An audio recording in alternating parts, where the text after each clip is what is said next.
Have you ever wondered why your daily commute is such a long, bumpy ride? Have you ever wondered why road construction only takes place in certain neighborhoods? We do, and we've decided to get to the bottom of this problem. Through extensive research and investigation, our group has found that the negative flow of traffic caused by damaged roadways can have grave consequences, not only on your well-being, but more so on your wallet. The estimated cost of traffic for 2005 was more than $78 billion in fuel and wasted time. In fact, Americans bought 2.9 billion extra gallons of gas due to traffic congestion. With today's oil prices spiraling out of control, these costs have skyrocketed. The average annual cost to an individual driver is now over $1,000. And that figure still doesn't take into account factors such as health costs due to pollution or vehicle repair for the wear and tear caused by these damaged roadways.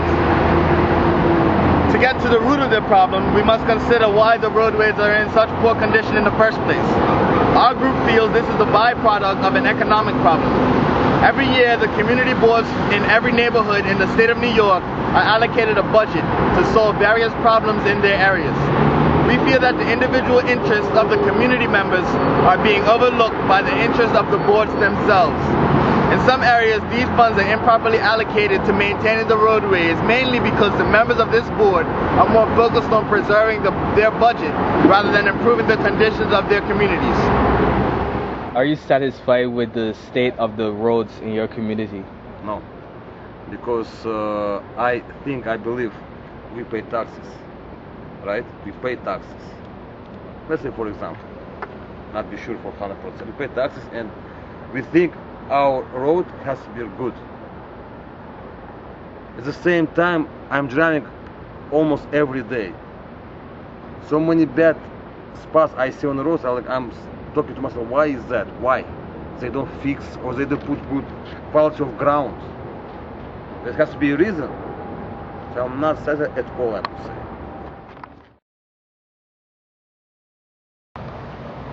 How many bumps do you feel as you drive through the streets of New York? How often do you wake up to the sound of loud machines doing road construction? Even worse, how many potholes do you constantly see being filled only to be damaged again in weeks?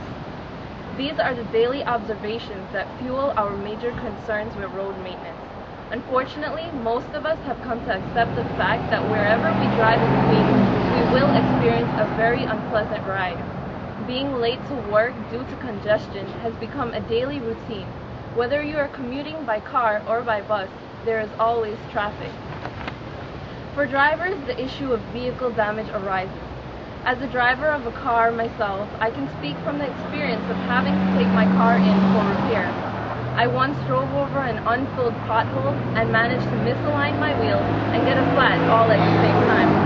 Due to such inadequate road maintenance, unnecessary money is being taken out of our pockets, either through vehicle maintenance or through taxes alone, for avoidable repairs. Our overall image as a city is being ruined by constant roadblocks and construction equipment being set up all over New York. It is a question of morality because residents see the government as the responsible party for fixing the roads. How can they stand back and do nothing to improve the quality of our roads? Can you tell me, where can we go and who to contact if we want to, get something to look at our roads and fix the road in our community? Yes, well, you will go to your community board to make a complaint, and if the community board insists, then you will call a 311 hotline and report your roadway to the 311 specialist. He'll direct the right person to come and research your road to make sure that it's in a condition where they can fix it over again. People think it's the government's job to fix the roads when they're in bad condition. In fact, it's the people's job to call and report bad roads in the community. It's your job to report it to your neighborhood's community board. Residents of poorer neighborhoods are not properly educated on how to solve this problem. There are no signs or any form of acceptable advertising on how to express your concern. According to a former employee of the community board in Queens, residents from the poorer neighborhoods tend not to call as much as residents in wealthier neighborhoods. How is this so? When the roads around the poorer neighborhoods carry more traffic and are in worse condition. She also went on to say that when they did call, the employees of the community boards didn't handle the complaints to their best ability. As concerned motorists, it leaves us with this question. How can we fix this problem? Do you think there's a problem with the road system, and what do you think should be done about it? Yeah, mainly over down by the Grand Central, all the grids and everything, it like destroys my car when I go over it and the bumps, and like the Grand Central Expressway is even worse, especially when I do the Con Ed at work in the middle of the night, and there's 2 lanes, and then it's 1 lane, and it's not good. So do you and think... they leave the holes there. Okay, so do you think maybe there should be frequent road maintenance more, or Something. Because it's not working out right now. Every day I go to work, it's a problem. there's always road work going on? Yeah. So maybe they should get it done quicker, right?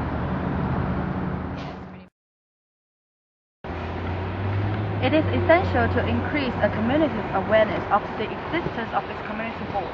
The community's inhabitants should have adequate knowledge of its community board's function and how to reach them when needed. As for now, community board has only commercials on paid cable TV, which does not bear interest of that many people. Miscommunication between the inhabitants and the communication board is well present. This gap could be bridged by distributing flyers to the household and put on the attracting and informative posters around bus stops and such places where people pass by frequently. That way, the inhabitants will then be exposed to more information about the community board, and henceforth know that there is a group they can reach for matters such as requesting repair services for certain roads in the neighborhood. The board should in turn have a quota of complaints before they start to act to resolve the problem. Also, it is necessary for the board to keep a record of the number of complaints received regarding each incident. Act before it's too late. The road that needs to be fixed should be fixed now than later. Otherwise, the road is so far gone and you can never fix it.